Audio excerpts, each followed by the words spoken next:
Welcome to Resume the Podcast.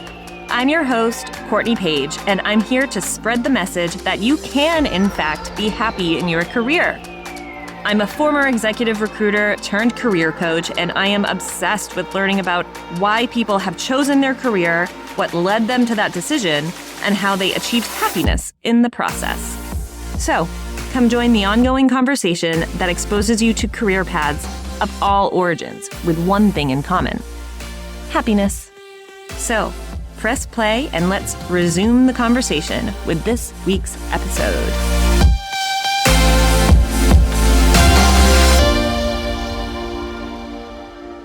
Our guest today is Corey Heyman, aka the Coco Yogi. Corey is the founder and creator of the Coco Market in South Florida, which is a market centered around healing and happiness. She is a yoga instructor and a fearless entrepreneur. She also just radiates positivity, and I'm so grateful that you have come on the pod. Thank you for being here, Corey. So I think you're most known, and how I know you is through the Coco Market, and we're going to talk all about that. But the first thing that I like to start off with, and I ask every single guest, is if you were at a dinner party and somebody came up to you and asked you, what do? What would you say? Oh, that's a good question. It happens a lot. So I'm trying to think of what I actually say. I think your intro is pretty accurate. I host a community event. I try to bring the community together, and I'm a yoga teacher as well. Okay, great. So what did you want to be when you were a kid? That's a hard question. When I was a kid, I think for a while I wanted to be a writer. And as I got older, I think I stopped daydreaming. I stopped dreaming of what I wanted to be when I grew up, and I didn't really have like a full, solid answer to that. Okay. Did you have were there any kind of like expectations from your parents or a coach? Like, did you do sports, or like what was Corey, the Coco Yogi, like as a kid? What did you do? As a kid, I did sports when I was younger. I was super active when I was younger. And then, adolescence hit, and I just went through a really hard time. Mm.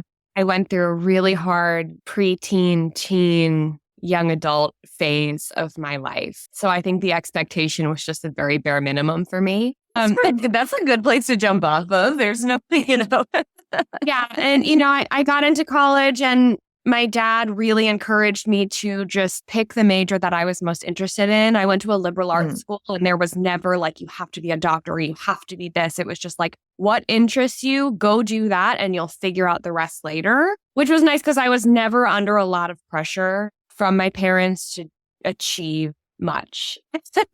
It was just like, do what you want, do what you can. You have to go to college, but like, figure it out while you're there. And, my dad's an entrepreneur, and he started this amazing business and had a lot of success, but I never felt from him too much pressure to achieve the same thing. Okay. Yeah. Okay. Was there anything with what your dad was doing, being an entrepreneur, that maybe kind of like creeped into your subconscious? Like, oh, that's really cool. Like, he is his own boss. Or were you like, that seems stressful? No. It definitely seemed stressful. I don't remember ever wanting to strive for anything like that. But as I got older, and as I kind of figured out who I was and came into my own and got really miserable working at a job in a cubicle, I realized that there was more for me. What was the job in the cubicle? I worked for a drug and alcohol treatment center, booking flights to get people into treatment. So once someone decided, yeah, this is the place I want to go to, I got on the phone with them and I said, okay, where are you? Do you have transportation? We'll get you in a car. We'll get you to your home to pack, and we'll get you to the airport. And then I would walk them through the airport, try to make sure they didn't get arrested and to make sure they got to treatment safely. Wow. Okay. That's pretty stressful. That's like a big responsibility. I was good at it. Yeah. Why? What made you good at it? I think I am good at meeting people where they're at. And one of my strengths is connecting with people and talking them through things. Okay. Yeah. I love that.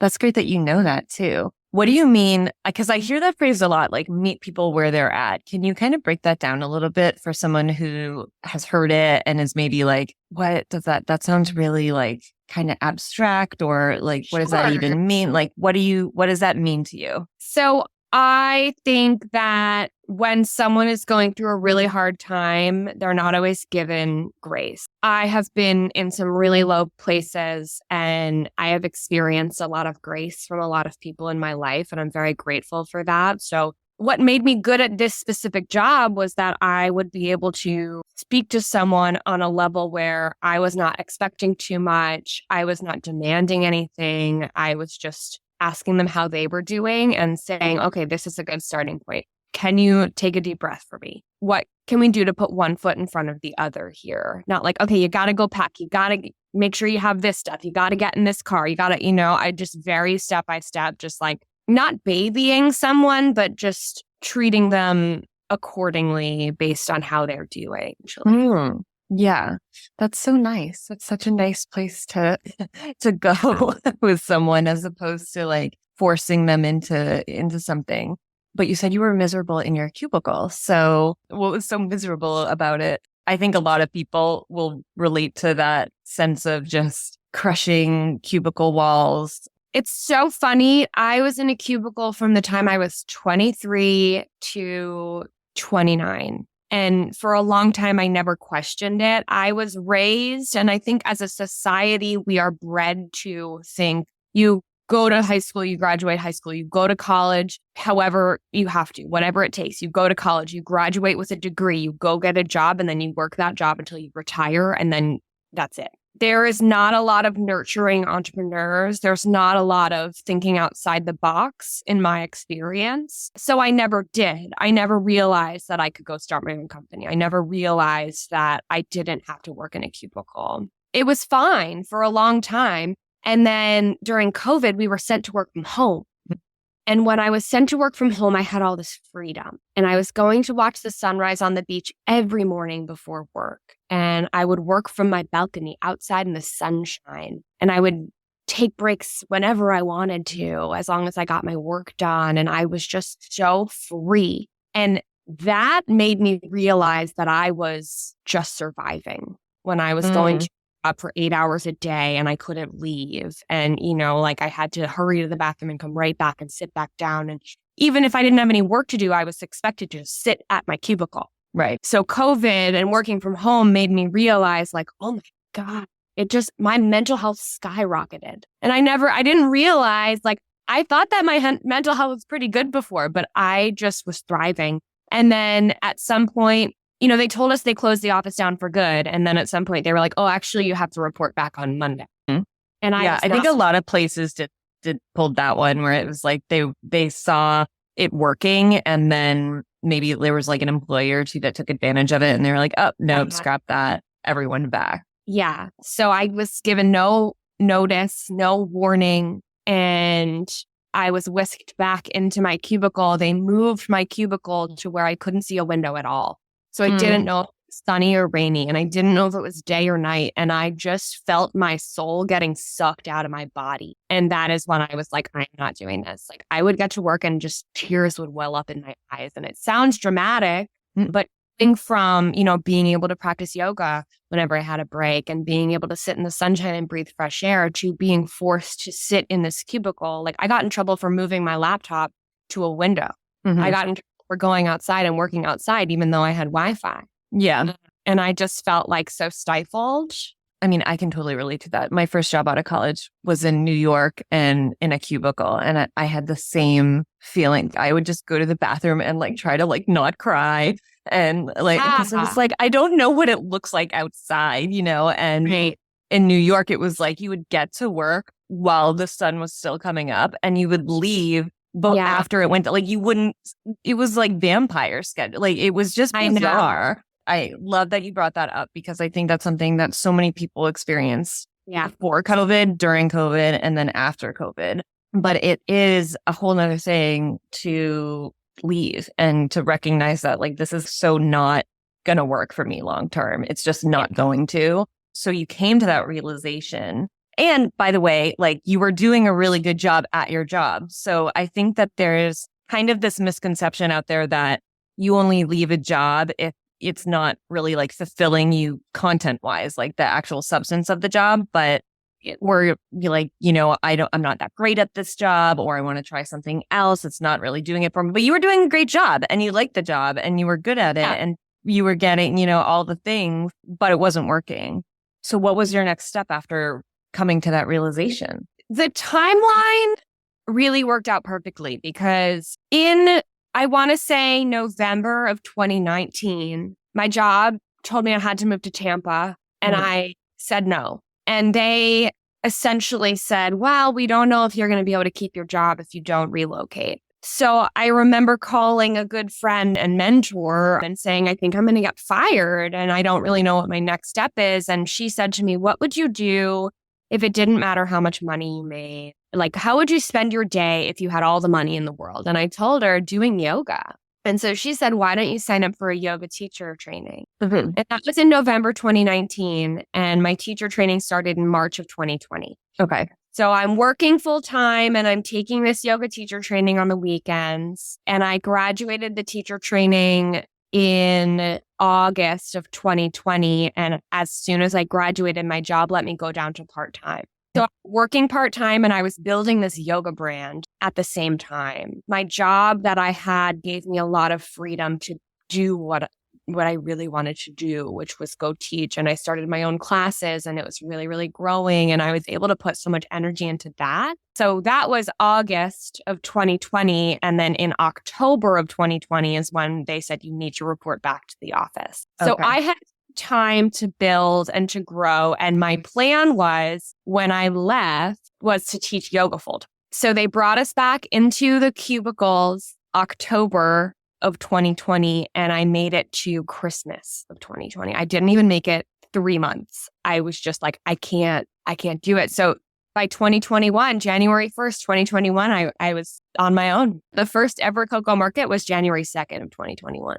Hold up. First of all, how did you do yoga teacher training during COVID? Like, how did that even work? It was mostly on Zoom, even though the studio was down the street, but it was mostly on Zoom. I mean, yeah, because of, all the precautions and stuff. And did you like it? Did you like online yoga teacher training? Like, I prefer to be in person. I did not have the greatest experience personally with my yoga teacher training that I was in, but I don't regret it for a second because it set me on the path that I'm in now. But we were on Zoom for probably half of it, and then we got in person. And I think that the difference between being in Zoom and being in person is feeling the energy in the room, and same as taking a yoga class or a fitness class. I just feel like it's so palpable when you're with other people. It's so powerful. So I definitely prefer in person. But yeah, you got to do what you got to do. No, yeah, totally. And it's just interesting. I did my yoga teacher training before COVID and it was so hands-on. Like I was so curious. You're the first person I've talked to who did their teacher training during COVID and through Zoom and stuff. So I was just curious to know like what your experience was like with that. But you do have to do what you got to do. And I do love that it didn't COVID didn't stop you from doing that, because I think a lot of people also were like, well, I'm just not going to do it because it's on Zoom or whatever. There was a lot of hesitation with stuff like that at the beginning. But okay, so you get your yoga certification, you start to build this brand. Can you talk a little bit about that? Like, how did you start to build a brand while employed? You said you were part-time, so that opened up some time, but that's still a balancing act. I mean, for sure. Do you have a marketing background? Like, do you know how to build a brand? Like, how did you do that? Because now seeing the end results, you're amazing at it. Yeah. How did you do it? I honestly, it came very naturally to me. And I don't know why. I mean, I did work in advertising in Manhattan right out of college, but I was a media buyer. So I was putting commercials on TV. So it had nothing to do with being creative or anything. It was just, So I don't know. It's like I never was that creative as a person. I mean, I was super into like writing stories and stuff when I was a kid, but I kind of lost that. And I didn't have much experience. I didn't have any experience building any sort of brand. It just, I don't know if it came from something greater than me or what. I just felt this drive like I've never felt in my whole life. And I knew what I needed to do. And I just think I have a knack for it. Obviously. Yeah. Okay. So you felt a drive that you said that I needed to do. Like, what was the thing that you needed to do? Was build this brand, step into this identity that I felt called to, which is, like a businesswoman yoga teacher. Okay, cool. I've never really put that into words before. I just felt this like burning inside me that like I needed to do this. And when I started the yoga teacher training, I knew that I was not going to wind up just teaching at a bunch of studios. I knew I was going to build my own thing. I didn't totally know what that looked like. There were a few other yoga teachers around here doing something similar, and I knew that, I wanted to be like them. So that's amazing, because I think that's something that a lot of people shy away from when they see somebody doing something that they want to do. There's that like whole scarcity mindset where, it's like, oh, well, they're already doing it, so I can't do it. And that's a hard one to get around. I don't know why that's the first thing that people go to, or maybe it's not. But I know for me, that's something that I definitely struggled with, where it's like, well, they're doing it. They're doing a really good job at it. Like, why would I be able to do that kind of? The person that I'm really thinking of is Pedro. Are you familiar with him? Mm-mm. Yoga with Pedro. He's just incredible. And I was taking his sunrise speech classes once a week, and I really just fell in love with the sunrise. I really found myself, going to the sunrise. And so I to him one day, like sent him a DM on Instagram. We didn't know each other that well back then. And I said, hey, do you mind if I start a sunrise yoga class? Because I didn't want to step on his toes, and I didn't want him to feel like I was copying him. And he said, you can teach right next to me if you want. I don't care. Go do it. And he supported me like crazy. And That's amazing. He was so wonderful to me. And I think that there is this scarcity mindset. A lot of people come at their business, like everyone's competition, and he welcomed me with open arms. And now we have this relationship where we give each other business, and we support each other, and we're always sharing each other's things. And, he's taught at Coco Market twice, and he is just one of my biggest advocates, and I'm one of his biggest. I was just at City Hall for him the other day. It's like, now we just support each other. And that's the environment that I really wanted to create, because I didn't feel that from a lot of people, but I did feel it from Pedro. Okay. Yeah. And I love that. It's almost switching competition to collaboration. Absolutely. Yeah. And there's so much that can come from that. So yeah. And you mentioned, you knew that you weren't going to be a teacher hopping from studios to studio or just having random classes here and there. And that's what a lot of, yoga teachers do, which is awesome. Right. I mean, that's the point of having studios, is a place to teach. But I love that you were like called to teach outside the studio and on the beach. We're in South Florida, so the beach is right there. Might as well teach on it. How did you know that you weren't going to be one of those teachers like going from studio to studio? And what made you, I guess Pedro, but what made you like embrace the idea of just not going for the studio route and going for like, let's embrace the outside. Let's do it on the beach. Let's do this outside market. The outdoors seem very integral in your whole concept. Well, it is. I mean, I think that getting like teacher training when I did, and I was practicing outside all the time. And when I went into studios, I felt stifled. And I don't love practicing inside. I just feel so connected when I'm outside. And I also think there was an element of, it is intimidating to go into a studio when you're new to yoga. And Totally. When I first teaching yoga, I wanted to teach the people that were intimidated by it. That felt like, I don't know if I can do it. That felt scared. And I think that being outside is a lot less scary. You don't have to open up a door and walk into a room where everyone turns around and looks at you. If you're on the beach, you just stroll up and lay your stuff down. And it's like so much less pressure.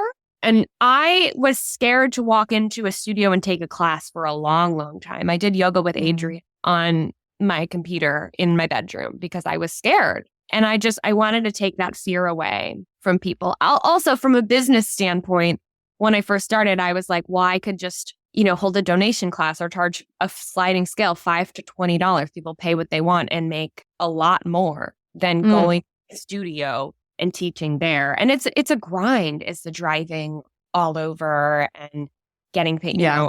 I was at a studio. I've been at 2 studios since I started teaching, both very briefly. One, I taught one class there and I got paid $20. And I was like, for a 60-minute hot yoga class is crazy. Even if there's not a ton of people in the class, it's still your time and your energy. It's a lot of energy teaching. It's a very energetic type of teaching. Yeah. And so I'm just envisioning like that, what you said about people whipping their heads around, like when you go into a studio. I felt that when you said it, like that is such a thing. And it is really intimidating. And there is something about the beach where it's like, the beach is just, you go to the beach for a laid back vibe, right? And so there is that sense of, oh, it's beach yoga. It's not, studio is very, the studio, you go and you sit and you're very, composed. And there is like a levity to beach yoga that is so great. And also I'm thinking of like when I have done yoga on the beach, it's like the sand, there's so many different aspects to it. It really like kind of ignites so many of your senses that being in a studio doesn't. And it's when it's sunrise or sunset, you also get the visual. I mean, it's just incredible. Yeah. Do you do more sunrises or sunsets? Do you prefer one or? I love sunrise. I love to watch the sunrise. It's different every day. I love to watch the pelicans coast along the ocean. And it just like when I start my day at the beach in the morning, it changes the whole trajectory of my day. I just feel connected. I feel grounded. I feel rooted. I feel like I can take a bigger breath. I feel like I have two polar opposites and I don't usually start anywhere in the middle. I either start my day getting up and going to the sunrise and meditating, or I start my day working immediately, staring at my phone. And there's not a whole lot of like middle ground. And when I can start my day at the beach, it just feels like I can be myself. And if I start my day staring at my phone working, I just have to be in work mode all day and I like can't separate it. I turn it off. Yeah, it's hard to peel yourself away from it. So what got you into yoga in the first place? I started practicing, like I said, with Yoga with Adrienne on YouTube, which is a great resource if you're looking to get into yoga. She's got so much free stuff. She's really great at teaching beginners. And I was just, I was screwing around like a few times a week in my room. I remember not being able to hold a low lunge at all, just falling over because my ex-boyfriend at the time said that it would be good for me. I was very resistant to it. And then I went home to visit my dad, who has been doing Bikram hot yoga for years and years, like 4 or 5 times a week. Oh, wow. And he brought me to my first ever yoga class. Okay. And I only went because I wanted to spend time with him. I've said this before in podcasts. I love my dad, but I was not psyched on going to that class. It was a 6 a.m. silent Bikram yoga class. That's how he practices. That's what he does. Even though that was the type of class, I felt in my soul like this was for me. I came back to Florida and I took classes at every studio I could possibly find. I did every beginner student package in South Florida. Yeah. And I started taking as much yoga as I possibly could. I started my home practice and just really, I became obsessed with it. Well, no, I love that. What does your dad do? Like, your dad seems really interesting and you obviously have a great relationship with him. It seems like you guys are super. Yeah. What does he do? He runs an executive search firm. So it's like a headhunter. That's what I did. Oh, really? I worked with my dad who owned an executive search firm and I worked with him. We did it together. In New York? Was it No, in New York? I'm from Boston. So I worked remotely. Like I worked remotely before remote working was a thing. But yeah, I grew up with him doing that. And then I kind of just like fell into that. That's so funny. Oh my gosh. Yeah. So he has an executive search firm for public relations and communications, Heyman Associates, and he's done really well. I mean, he's like global now. I mean, he opened up Heyman Associates in Malaysia and Hong Kong, and there's one in San Francisco. And he's retiring in September, going to his retirement party. But yeah, he started it in our family basement before I was born, and it's just grown. That's amazing. Oh my gosh, that's so funny. I know. Exactly what I did. Yeah. And what my dad does. Yeah. Recruiter dads are the best, right? And that's awesome that he found Bikram while also going through that whole entrepreneurial, very corporate kind of thing. Yeah. He is the type of guy that wakes up at 4:30 in the morning and is at the gym. And then after the gym, he'll swim 100 laps in the pool. I mean, he plays tennis and he works out with a trainer a few times a week. He takes care of himself like I've never seen. That's amazing. That's amazing. Okay. So how did Coco Market start? I think I got my timeline wrong. So I think that I had a year working part-time as I was building a brand for yoga, because that seems too soon. I don't know right now. But anyway, I was teaching yoga. Mhm. I was working part-time. I was building my yoga brand. A lot of people were coming to my classes. I was meeting so many people. I was making so many friends. And a lot of the friends that I was making in this community had started their own business. They had their own things going and they all seemed to be in the wellness space. So Mhm. it's first started out, I had in my little notes app on my phone, I had made a list of all my friends that had businesses and I had 18 and they were all women, which Love it. is cool. And I started toying around with the idea of like, I want a day where we can all showcase what we do. And the public can come and they can experience it. And then they can meet their new Reiki healer and they can meet their new masseuse and whatever it is. And so that was the first of Coco Market. It started out in my brain as a special event that had to be ticketed. But what's the ticket price going to be on that? We all need to take a share of it. Is anyone going to come if it's like a lot of money? I don't know. That was my first thing. And then as I kind of massaged the idea, it became, let's have it be a free event for the public, create a safe space for them to be able to have fun, meet people, get creative while all of my friends essentially are showcasing their businesses. And I sat with that idea for a few months, not taking any action on it, just kind of letting it marinate. And then a woman who's in the event planning business, Jess Pfeffer, she invited me to coffee. I didn't know her. And she asked, so what are you working on next? And I said, I have this idea to create this event. And she said, she like encouraged me to just go to City Hall and put in an application with the city for an event. Okay. And all it took was someone believing in the idea enough to be like, just go, take the first step. And as soon as I took that first step, I remember sending her a logo that I made of Coco Market. And it was called Coco Connections Market at first. And then that name was like way too long, much of a mouthful. And I think I put the application in August and we got approved in like September, maybe October for a January 2nd. And then I just started collecting vendor fees, getting vendors. The vendor fee was $25 in the first one and just promoting it. We made an Instagram page. I started to post a bunch about it. No one knew what it was. And the first one was phenomenal. I mean, it was just so like the energy that was created based on all of the amazing entrepreneurs that were there. It just created this vortex of like happiness and love. And then it just grew from there. That's amazing. You are like that though. Like I feel I follow you on Instagram. I follow Coco. It's cocomarket.tribe, right? That's yeah. And I just was like, I was so happy. A mutual friend of ours put us in touch and I was like, she was like, oh my God, you have to talk to Corey Heyman, of Coco Market. And I was like, I know exactly who you're talking about. That girl is like walking sunshine. Like all of your posts, I'm just like, this chick is so like in it. Like you are just in that mode of like positive vibes. And your posts and everything about Coco Market is so just really embodies that, like just through the screen, which is hard to do.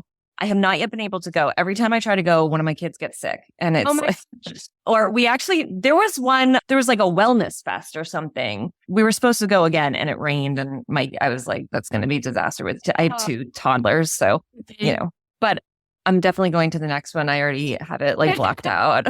I'm not going to bring them. I'm just like, you stay here. So I want to backtrack a little bit. You didn't know this woman what was her name? Jess Pfeffer. Okay, so you didn't know her. How did that contact happen? She is kind of like our mutual friend, Heather. She's a connector. I mean, she was just like, hey, you want to catch up? I just feel like that's what she does. She moved away, actually. She moved to Atlanta, but her sister is still here. I just took a yin class with her this morning. She's amazing. I don't know what the purpose of the coffee date was, but like, I just went because like, I like to network. She was planning events like at the yoga and I don't know, different like conscious wellness events that were not like Coco Market, no vendors or anything, but like yoga and breath work and stuff. And she just maybe she wanted to connect with me because I was a yoga teacher and she wanted me to maybe teach at one of her events. But the market idea kind of came from that. And she helped me just kind of gather my thoughts around it for the first few months. And then she moved away to Atlanta. Yeah. I'm very grateful for her because she really believed in me enough. And what was so valuable about her for me in this was she listened to my every thought about it. For weeks, I was just like, okay, what about this? And what do you think about this? And what do you think about this? And I texted her nonstop and she listened. Took it. Yeah. Yeah. No, I really like that because the word, and I love that you use the word networking, because I think a lot of people get scared of that, or I don't know. I think there's some people who are really great at it and they embrace that. But I think the majority of people are like, oh, networking. Like, there's kind of this like, oh, a networking event, like you have to do networking, but it doesn't have to be awful. No, it's not. Yeah. We actually started networking events for all the vendors at Coco Market, and we did them every month for a while, and less people were coming. But it was just a chance for them to get to know each other outside the market, because you can't meet anyone when you're standing in your booth at the market because it's so busy. Life is all about who you know. So, if you know a lot of people, a lot of doors will open. I can't tell you the amount of coffee dates I go on now is like, because people just want to connect with me because I know a lot of people and and I'm really plugged in. So I will go to coffee with like pretty much anyone who asks me. I never know the caffeinated cocoa yogi. I know. I don't even drink coffee every day. It's just like a place to meet. I think networking, especially in this world of wellness and health, and I just think it's vital because like I'm in this women's chat on WhatsApp, and there's like 120 women, and it's like anyone with any question, like, do you know where I can go and find the best functional medicine doctor? Does anyone have any recommendations for Reiki, or what do you do when this happens? Or, and it's such a vital resource, and it's just community. Community. Mm-hmm. Yeah.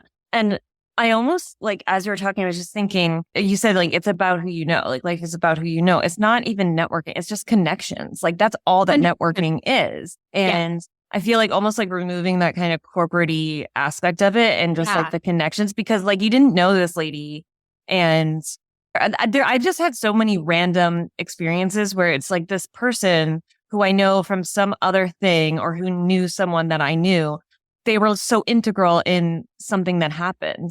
It's almost like when you go to a networking event, you have these blinders on to be like, oh, who can help me? Like, who should I go to? Right. And if you just remove those blinders and remove that word networking and just connection, like who am I connected to? And just keeping that kind of open. So that's like essentially what your market does. That's what I was going to say. The amount of business collaborations that have come out of people meeting Coco Market is insane. And I'm really like, I don't know how, but I really want to be able to track it, to show a web of, you should totally do that. This exists because of this, and this happened. I've had this idea for a long time. I just don't know like really where to start, and I don't have like a whole lot of time and space to do that. But I know so many collaborations that have happened. I know a woman who literally started a business because she wanted to be part of Coco Market. Wow. What was the business? Do you remember? Yeah, she makes plants with like crystals in them. Oh, cool.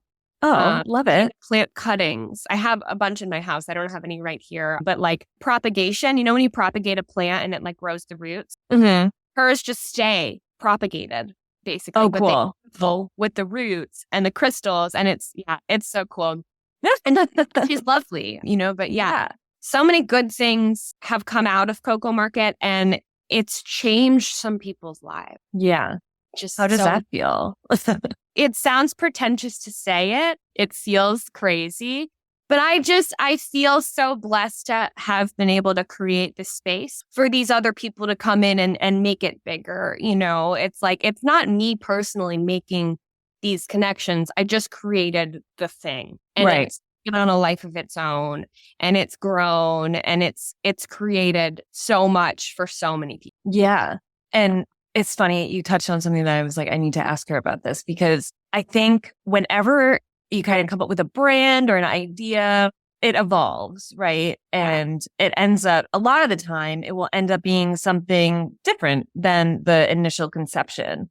Can you talk about that a little bit? Because this is sort of selfish. I'm kind of like going through this right now with some stuff with my brand. Can you just like walk through how the brand has evolved and how did you know where to go in that journey? So funny. My umbrella company is Coco Yogi Incorporated. And I opened that for my yoga. And when I started this market, I was like, this is going to be so good for my yoga business. I was like, my yoga is going to pop off and I'm going to have hundreds of people in my classes and it's going to blow up. That was my thought. I didn't start the market for that, but it was like, I'm going to call it Coco so that people know, like part Coco, of this, right? Like, not because I'm Coco, because that's the brand. And now I don't teach my own classes. I don't, the Seagate hired me and I teach for the Seagate. So I have one public class on Saturdays at 8 a.m. at the Seagate Beach Club. And then I do a full moon for them once a month, which is amazing. But like when I started this, I was putting all of my energy into my sunrise and sunset classes. And I was doing everything I could to funnel people into those classes and they were growing and it was like everything. And I had to take a step back from those classes because I knew after the first market that I had to feed in to the market. And there's only so much energy to go around. Yeah. And, I think that I somehow have this natural knack for branding and I have an eye for design, but I'm not a graphic designer. But I have a friend who is a graphic designer and who does key resource these days. Yeah, does do branding for a living. He's a freelance graphic designer and jack of all trades. His name is John. He is incredible. And he had moved away. He had helped me with my logo, which I had already made, but he made it a little bit better with my Coco Yogi logo a year prior. And then he moved away. He moved to New York and he moved back like a week or 5 days before the first ever Coco Market. So I had done all the things for it. I had the logo and I had some graphics that I had made that were not very good. And he said, you need a map. And I was like, I don't know how to make that. Like, I know, but I don't know how. I had on Canva, I had just like circles on a Google Maps satellite pic. And he came in and he's a wizard and he made the first ever market map. Which is like iconic. Like if you're in South Florida, you've seen the Coco Yogi map. Like you've seen that. Good. So that's fun. And he has since taught me how to do that. I do a fair bit of it, but he also does a fair bit of it. And he helps every time there's a new iteration of Coco, like Coco Fest and Coco West Palm. He's there and he's dreaming up new ideas and he's my secret weapon. I just adore him. But he has really helped elevate the brand. Okay. I think that I had the idea and then he came in and helped me with the execution. He's taken pretty much every photo you've seen on our Instagram. He's our photographer on the day of the market. Oh, okay. Yeah. He's so talented. And, it's funny. We created a subdivision of the Coco brand called Coco Creative, where we were helping vendors elevate their brands. You need a new or you need a new banner, you need a new logo. And we've done a few of our vendors that still vend with us today. We redid their logos for them and we really helped them. And then that got to be a little too much. I think we were taking on just too much. So we'd since dissolved that Coco Creative stuff. But the brand, it's just grown and grown and grown. Yeah. How do you know when to say pause or no to something? How did you know when to take a step back? Because I think that's something that you're obviously a high achiever. Yeah. A lot of high achievers, like I'm married to one. He just doesn't know when to stop. And I have to be like, Paulo, sit down. Yeah. But that's a hard thing to do when you have all this passion and fire. How do you do that? How do you recognize that? It is hard sometimes to know, but I really go with my gut. I also run most things by my dad and by John. I feel like sometimes the hardest part of all this stuff for me is that I'm alone in it. Sometimes I feel frozen and I don't know what move to make because at the end of the day, it's my company. I'm the one who make the decisions. And so it's very valuable to have people in my corner that will listen and help me. And really, even if they don't say anything, for me to talk it through with someone, it's just a sounding board. At the end of the day, I do go with my gut. And even, like my dad told me not to do Coco Fest. We had like a 3-month runway, which is not enough time to plan a festival. That's the one that I was thinking about. Did it rain that day? I feel like it rained that day. It rained the day before.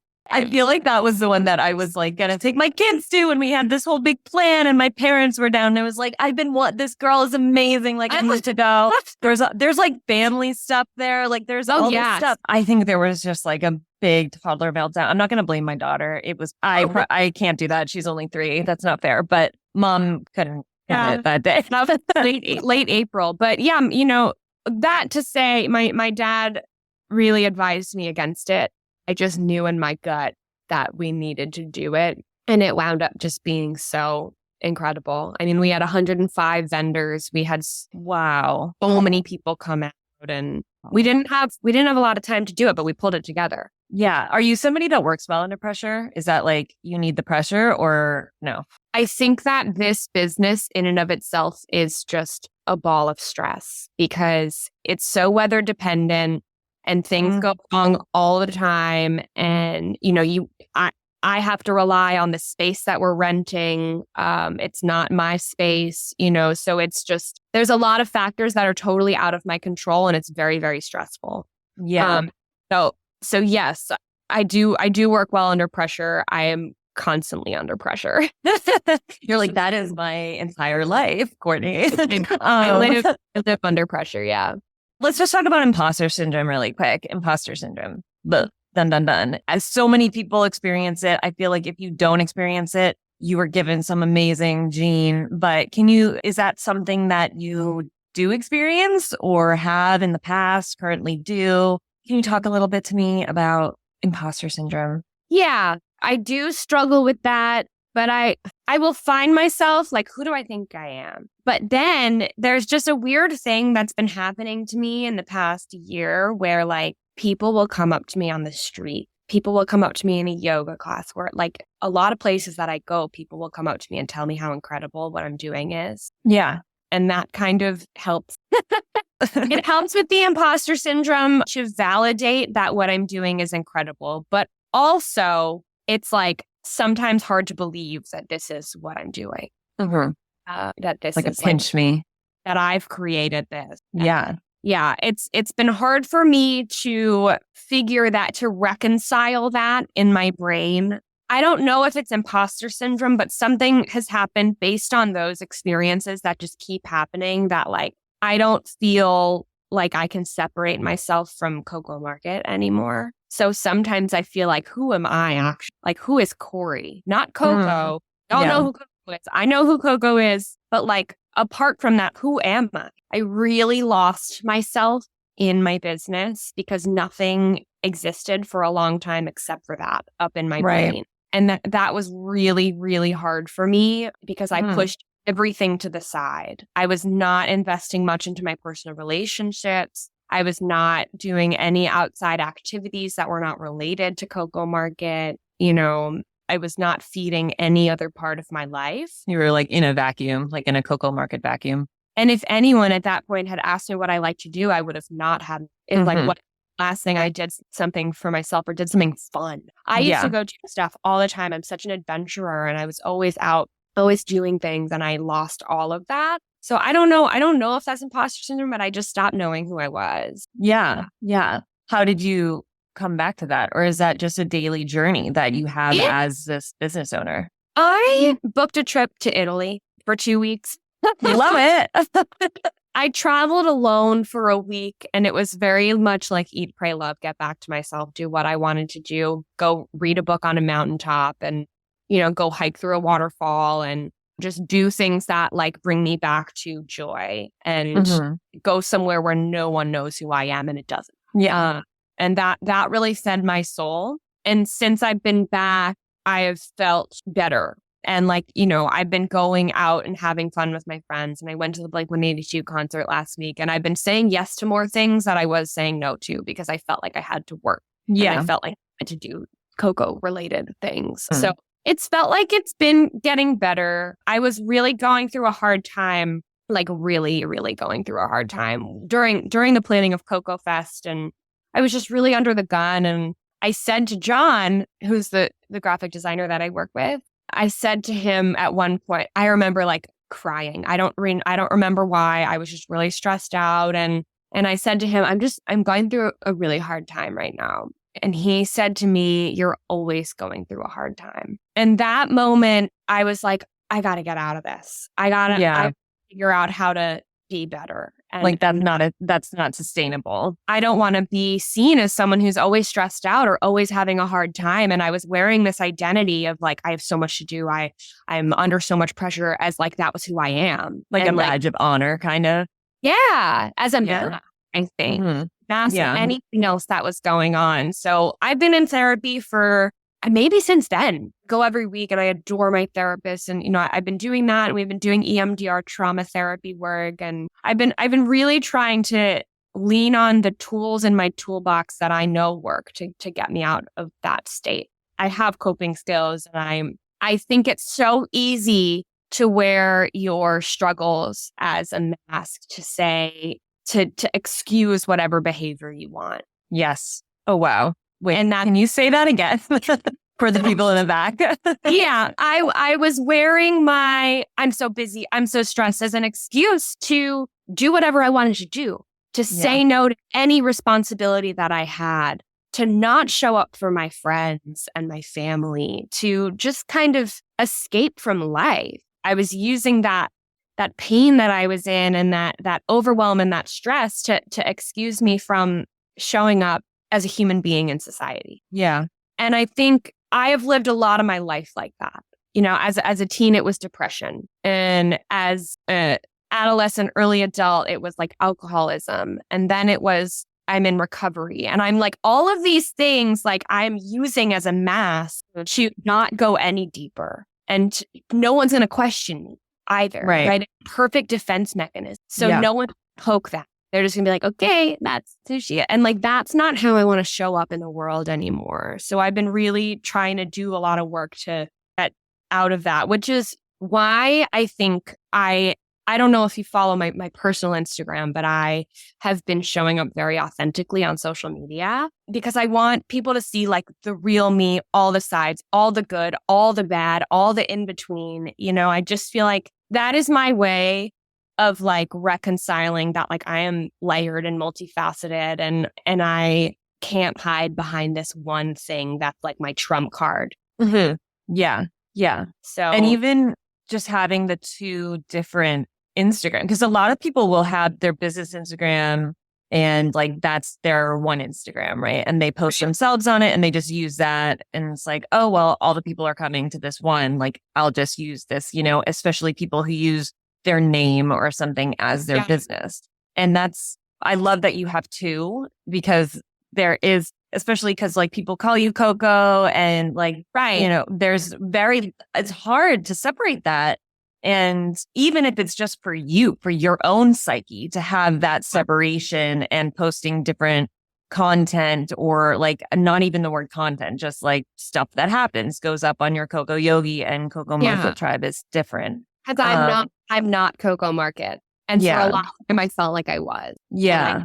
I can't be. It's too much pressure. It's hard to create something so special and so personal, which Coco Market is for you, without becoming it or having, living it. I mean, you would know this better than I would. You're like, I don't know if there's a way to create something so heart-centered and so special without being that entrenched in it. Yeah, I think it totally makes sense to me that I got engulfed in it and I got because it is my whole heart and I am putting my whole self into it. Right. But also I've been trying to make space for other things and get back to Corey, because I took Coco persona and I ran with it. But you almost had to do that in order for it to work, right? I mean, there's almost like you just have to kind of go through that journey and then like come back. So one question I have is like, what's next for Coco Market? What's next for Corey Heyman? And as a subset to that, I'm just curious, would you ever open like a brick and mortar Coco Market? It's funny, John so badly wants us to buy property and have a space that's ours, so I don't have to apply through the city. We're going through a lot of hard stuff with Delray. They might change our location. There's so much like red tape stuff that you have to go through. Yeah. And if we had our own space, then we wouldn't have to deal with that. I just feel like the logistics of that is not something I want to handle. I don't want to have, a mortgage payment and and I don't know the zoning stuff, and I don't know that I have space to figure it out. But John really wants to, he wants to buy land and he wants to farm on the land and he wants to have, different spaces for different things. And I love that vision. And I think that Coco Market fits into that vision, but it's not totally my vision. Mm-hmm. I love the pop-up, but I understand the problems that come with it. Like in West Palm, we don't have an option for a rain date. So if storm comes, all the money we invested, all the money the vendors paid. Wow. That's it. Like our first event in West Palm was this past Saturday, and it was supposed to rain all day. And we were just going to be out there in the rain if it rained. And that is scary and that sucks. But that's their policy. So, but what's next for Coco is, we're doing these 3 West Palms. I'd love to do a West Palm event quarterly. I'd love to do Coco Fests a year. And I'd love to stay in Veterans Park and do Coco Market every month. I mean, we have set up a platform that is just incredible. And we have the power to do a Coco Market every single weekend if we want to. Why don't you? You can't see her. She's like right around pointing at her heart like it can't take it. I would not be able to, but I think once I have the proper team in place, we will consider doing that. But right now, it just feels so special that it's once a month. And everybody comes and everyone looks forward to it. That comes, not everyone in the world, obviously, but like people who know about it look forward to it It's like a novelty. There's novelty to it. It's special. And I'd love to keep it special. But, we have the power to pop up in Chicago and we have the power to pop up in New York. And would you do something like that? I don't know. We could. Maybe, maybe the business model is so, as soon as this one's done, I'm planning the next one. And as soon as that one's done, I'm planning the next one. So it's like, I don't have that much time to daydream about the far future because I'm so slammed every day. It's kind of good. It forces you to be present. That's good in a way. I think with the proper planning and the proper notice, we would be able to pop up more. I'd love to keep it in South Florida for now, just because I want to be at them, and I want to know the people. I do think in the future we could be national. I think it's a possibility. Oh, what a smirk! Oh my gosh, what a coy little. You're gonna be national someday. Totally, I can see that. Yeah. And as far as what's next for Corey, I don't know. I think my life is really full. I have really beautiful relationships, friendships, and the only thing that's missing in my like pie chart of the things in my life is love. I've been single for a long time. I went through a horrific breakup about 6 years ago. I was engaged to be married, and oh wow, before I found out that he was living this crazy double life. And what? Wait, oh my God. That just I think I read a post. Did you post about that? Was that you? I did because I got this parachute. Yes, you're that one. Yeah, I was like, that was a post from Coco Market. Oh my God, that was you. Whoa. Yeah, that was a crazy story. I read that whole thing. It was like a novel.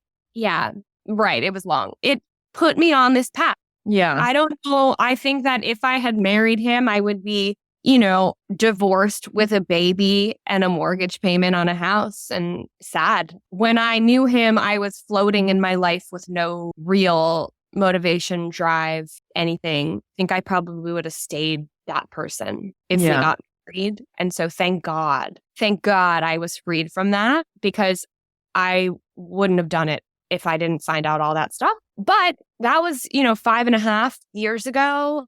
6.5 years, I don't know. And I've been single for that almost that time. I mean, I've dated around. I got back with my ex from college for a very brief moment in time, who's lovely, but he lives not here, so that's not. I think that I have really stepped into myself and I am very comfortable with who I am. And I think that having a partner would be a welcomed addition if it's the right partner. Sure. Very selective and good. So maybe that's what's next. Who knows? You're turning this into a dating show. Oh my gosh. Yeah, she's gorgeous. And I mean that inside and out. That's awesome. Okay, I'm going to do a really quick little session. It's like kind of rapid. You can take as long as you want. There are no rules, but it's quote unquote rapid fire. Okay. What advice would you give your younger self, and at what age would you give that advice? I would tell my 16-year-old self that you have no idea what's in store for you and just hang on. Okay. There's a lot. I feel like this is now, I think, my 9th episode that I've recorded, maybe 10. And so many people go back to that age, 14, 15, 16. Like that So age. hard for me. It was so hard for me too. It's such a hard age. Yeah. Oh no, she's Sweet crying. girl. Or do cry. Please cry. This is a safe space to cry. No, it is such a hard age, especially for girls, I think. I would agree. I would probably pick that age too and say like, you're good. Just like keep going. You got it. What is the best career advice you've ever been given? Being the daughters of 2 executive recruiters, surrounded by kind of career guys. I know. Or the worst advice, but I was trying to keep it positive, but you can go either way.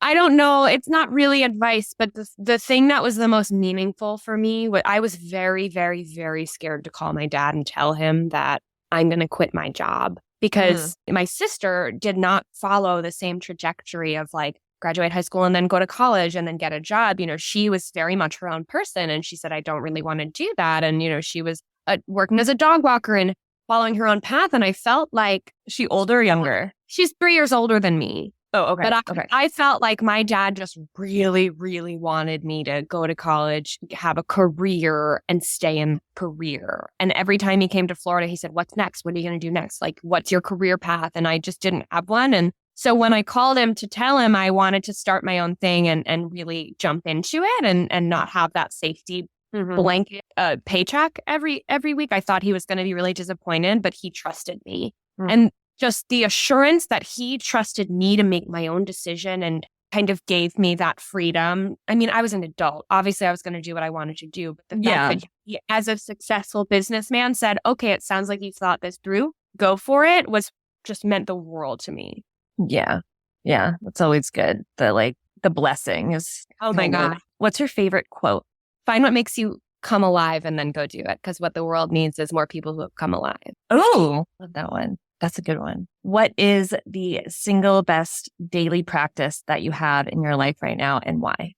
Right now, in this very moment, it's finding awe in the little moment, right? Seeing the way that the sun hits a leaf and just being filled with awe and wonder about it. I think it right sizes a lot of the problems that I have going on in my brain and the stuff that I can't turn off and the stress. It's like, oh my God, something greater is in control. And look at the reflection of the water in the ocean today. It looks like a lake. And it just finding that awe really changes my perspective and keep grateful. Also, a gratitude list. Oh, yeah. Okay, great.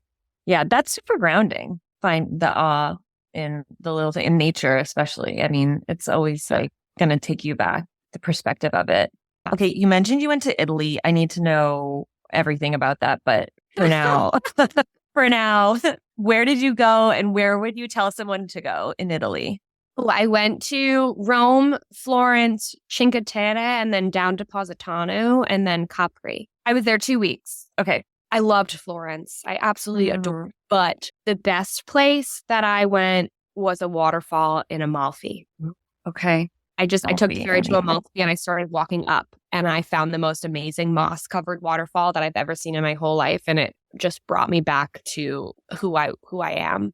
The Amalfi Coast in general is just stunning. It's stunning. Okay. Yeah. I mean, I've seen pictures, but yeah. Oh man, I want to go to Italy. We were so obsessed with Stanley Tucci's, searching for Italy.